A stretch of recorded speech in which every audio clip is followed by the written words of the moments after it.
There are Egyptian American Muslim women terrorists talking in my head right now. I'm at my condo. I've been working from home because I've been trying to get my daughter situated in her classes. And my son, I got situated last week at Cal Poly SLO, and the terrorists talking in my head, just they keep attacking, and they're like, this bitch wants to move on with her life, but we keep crippling her, and the more we cripple her and the more she needs, like her kids need her, the more hurt she gets. Ha ha, that's stupid, bitch. That's stupid, because it hurts me when my kids are in need. And they like, and one of them is screaming in my head like, who said your daughter's gonna go to ROP, stupid B? You stupid B. One of the terrorists talking in my head. Like, what do you mean? I signed my daughter up for ROP and it's gonna go my way. And she's like, okay, we'll see about that. We'll see about how Leah feels about it. And she's screaming in my head.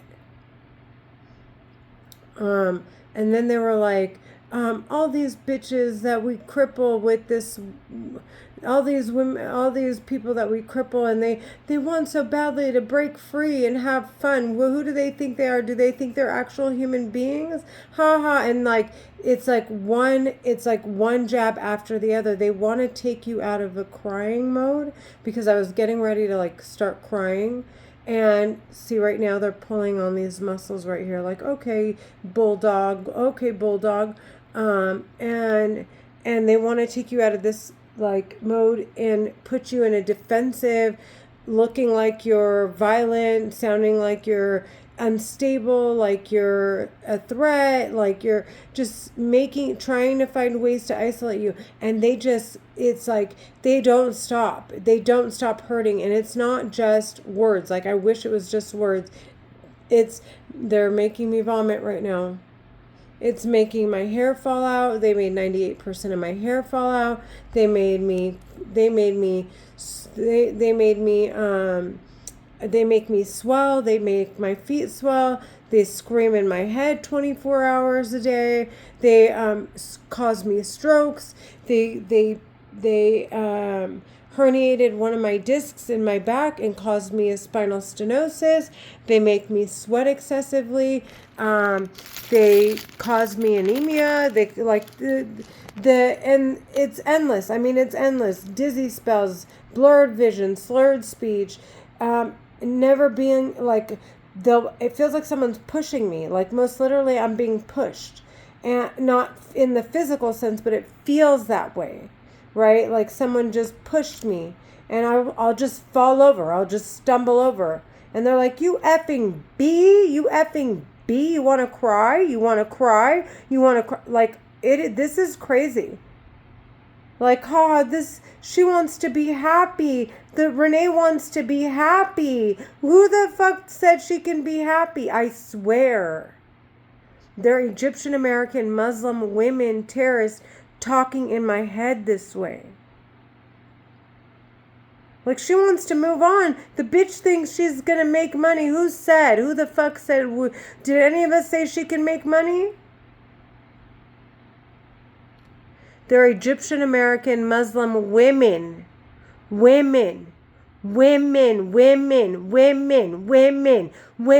terrorists talking inside of my head. Do you hear me? Inside of my head. I take Abilify. I see a psychiatrist. The crisis assessment team, when I didn't know it was in my head, came out like 4 or 5 times telling me, you're having a mental breakdown. Please come with us. Of course, I refused at the time because I didn't know it was in my head. I thought people were lying to me. But no, in fact, they're talking in my head. It's not in my surroundings. It's obvious that these terrorists must be stationary, because they're never in my environment. Like, if they were in my environment, I would have been able to call the cops on them, and this would have been over. But they're somewhere, wherever they are. They're playing with my head. They're talking in my head. They're not in my environment. They're not anywhere where I'm driving to. They don't know people. I don't know them. They don't know me. They're talking in my head. They're Egyptian American Muslim women terrorists using a mind control, mind reading, telepathy weapon, and wanting to say that I have psychotic breaks due to drug abuse. But that's what they were. That's the agenda they had set out for me. But I don't do drugs, and I don't drink, and I don't smoke. And then on top of the fact, like, I just let myself go and I don't care. Like, no. And look at, I'm dressed up today. They don't want me dressed up. They don't want it to be obvious that, no, I didn't stop taking care of myself. And that's why my hair fell out. These terrorists made my hair fall out. And I still attempt to try to put myself together despite the fact that they made 98% of my hair fall out. And they did it, they made so much hair fall out so that when they're talking in my head, they could say, ha ha, you stupid bitch, your hair's so thin now. Your hair, so that if people from outside were to see me, it's obviously thinner. So they could blend in and make it seem as though the voice, that their voice is projected in my mind solely. No one else can hear them, okay? To make it sound like their voices are coming from my environment when they are not. Absolutely not coming from my environment. Absolutely not coming from anywhere where I am. Absolutely not coming from my devices. Absolutely not anything other than terrorists talking in my head. They're Egyptian American Muslim women. I want them sentenced to death. Do you hear me? I want them sentenced to death.